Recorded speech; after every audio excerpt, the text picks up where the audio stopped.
Okay, pag-usapan natin Kunin's Classroom Management Model. Kikunin ha, kikunin. Anong tawag doon kapag ano yung may eyes at the back? Eyes at the back. Yung kahit hindi mo sila nakikita, ramdam mo yung presensya nila, alam mo yung ginagawa nila, kabisado mo estudyante. Anong tawag doon? Anong tawag? Sige nga, anong tawag doon? Sagutin niyo ako. May eyes. At there is wickedness. Wickedness. Eh ano naman kapag sinasabi natin, ano yung, basta madali kang ma-distract. Yung kapag may narinig ka, ma-distract ka, may nakita ka, ma-distract ka, that is stimulus bound. Stimulus kasi ano mang pumasok sa senses mo, stimulus. So may nakita ka, stimulus yun. May napakinggan ka, stimulus yun. O ano yung kabaliktaran ng stimulus bound? Yung ini-ignore mo. Kahit na may narinig ka, may nakita ka, anong tawag doon? Planned ignoring. O, ngayon naman ka dito, kapag naman nagbibigay ng signal si teacher, hindi pa rin kasi tumigil kahit ini-ignore mo. O ngayon nagbibigay ka ng signal, tinignan mo si mata, ganun no. Okay naman, sinabihan mo ganun-ganyan. Sinabihan mo na ganyan. Anong tawag doon? Anong tawag doon? Ang tawag naman doon ay signal interference. O ngayon, hindi pa rin gumana yung signal interference. Kaya ang ginawa mo, nilapitan mo. Pero di mo pa rin kinausap. Nilapitan mo lang siya. Anong tawag doon? Kapag malapit ka, that is proximity control. Ngayon nilapitan mo, di pa rin tumitigil. Ang ginawa mo, kinausap mo na. Pinangalanan mo na. Anong tawag doon?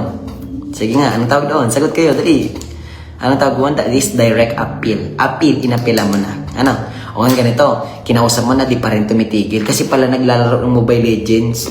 Kinuha mo na ngayon yung cellphone niya. Anong tawag doon? Removal of seductive objects. Gets ba yan?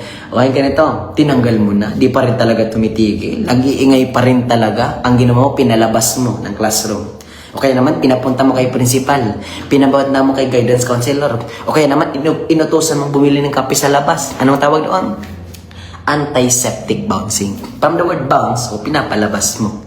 O ngayon ganito, bakit mo pinapalabas? Bakit mo ginagawang antiseptic bouncing? Anong iniiwasan mo? Anong iniiwasan mo? Two words starts with letter R. Ang iniiwasan mo dyan ay ripple effect. Ripple. Kasi kapag di mo pinalabas, tandaan mo, ang isang misbehavior, pwede maka-apekto sa dalawa, pwede maka-apekto sa tatlo, at pwedeng buong klase. So kaya ito, pag nag-misbehave, pwede mong palabasin. Bakit? Para hindi na tumadamay yung mga susunod. Ripple effect. Lahat ng mga sinabi ko ang tawag ng reactive. May nangyari, mag-react ka lang. Ano ang tawag naman kapag proactive approach? Yung bago pa mag-misbehave, tutulungan mo na, tatanungin mo na yung bata. Ang tawag naman doon ay, anong tawag doon? Very good. Ang tawag naman doon ay hurdle help. Very good. Ang tawag doon ay hurdle help. O pero kapag lahat ng mga ginawa mo, hindi pa rin talaga gumana, anong sasabihin mo? Aray ko. Pakak. The joke lang. Maaray ko daw pakak. Okay.